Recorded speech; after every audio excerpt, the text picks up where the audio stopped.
Is Jake Paul brave or stupid? What do you think? And these are the only options that you're being given. Now, I'm going off of an article that I read online, but these were the two options, brave or stupid. First off, what is a win?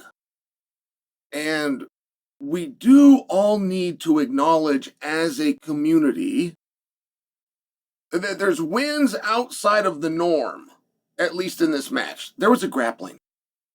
There's a grappling show that was coming through as one of the great grappling shows I've seen, let alone participated in. It was called Metamoris.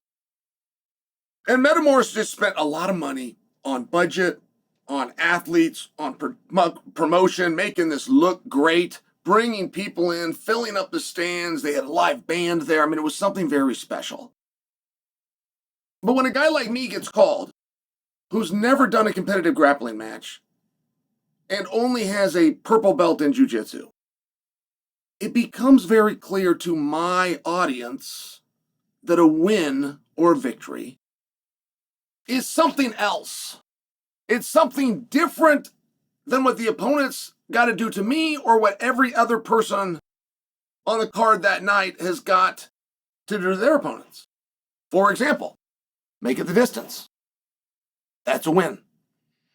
In Metamoris, not only did I feel going the distance was a win, my opponent, who at that time of this story is a guy named Babalu came out and told the world that if I don't tap him out, he wins. If we make it to the distance, there is no draw. He wins. And that's how Babalu felt. That's how I felt. That's how the people supporting me felt. When we got to that time limit and it was officially a draw, it sure felt like a win. So with that in mind, what does Jake have to do to get some wins?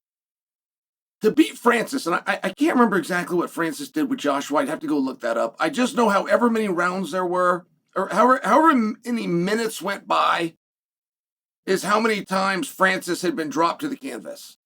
So if it was a 3-minute fight, Francis got put down 3 times. If it was a 4-minute fight, Francis got put down 4 times. So let's just use that as an example. Let's say Francis almost got a couple of rounds. Well, what if Jake actually gets the couple of rounds? Not close or almost. What if Jake sees a stool after the second and before the third? Is that in and of itself a win? And what if Jake goes in there and lands some punches? Francis did not land any punches. If Jake lands a punch, is that a win? Is that the metric in the bar, the Francis Ngannou performance? What if Jake makes it 5 rounds, 6 rounds? What if Jake made it to the distance? What if Jake won a round? Now, it's very hard to believe. It's very hard to imagine. I think it's the big struggle with this fight. I cannot, off the top of my head, produce a fight for you in any form of unarmed combat that drew, that was exciting, where the audience did not have a reasonable expectation, an expectation to some degree that, well, if he does this or that, there is a way for this guy to win. And that's usually pretty easy to do because nobody knows anything about fighting. Nobody watching this right now, none of you, my millions of viewers, not one of you has ever boxed. Not one of you knows someone in the family. Well, my dad was a boxer. My uncle was a boxer. No, you don't. Not only are you not a boxer, you don't even know of a boxer. Now, I only share that because when I come out and say nobody knows what they're talking about when they're talking about boxing, like, it's not meant to be an insult. You don't know anything about boxing. It was never taught to you. None of you in recess boxed. None of your junior highs, your high schools, your colleges, your community colleges offered boxing. Your hometown didn't have a boxing gym. Now really think about that.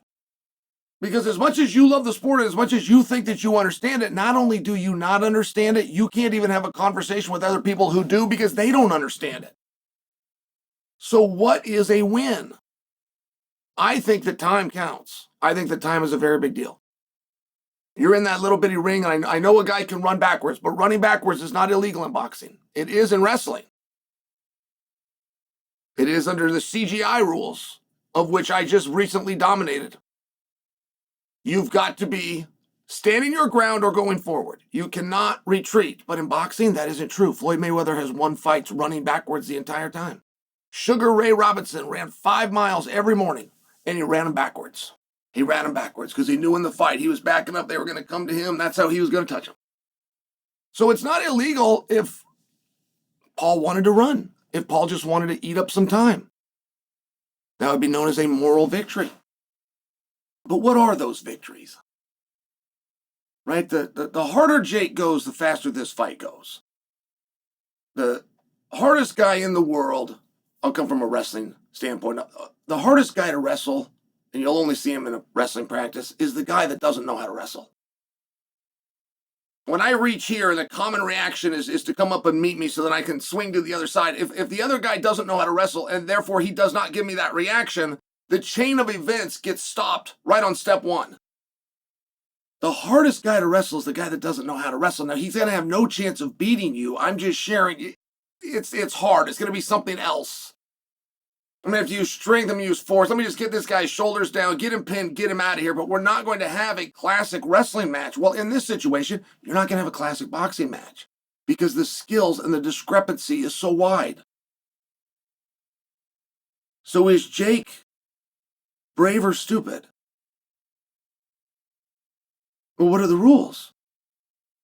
That's the first thing that I would have to ask you. What are the rules? And we as a society need to collectively get together and agree. Joshua's going to come after him. Joshua needs to get him out of there because Joshua's aware of these rules as well. Joshua's aware I can't go 2 rounds with Francis and go 3 rounds with Jake. I can't do that. I've got to come in here, defend boxing, defend myself, get my paycheck exactly like I did do against Francis, which was a complete squash match, which the community ahead of time said it was going to be and did everything to disparage Francis Ngannou. And they only did that on the outside chance that Francis was going to overperform like he did with Tyson Fury. Community's got to get together and decide what these rules are. I think a very good place to start, and I will go first, is time and rounds. And I think if Jake sees 3 completed rounds, if he sees the beginning of the 4th round, that right there is a victory.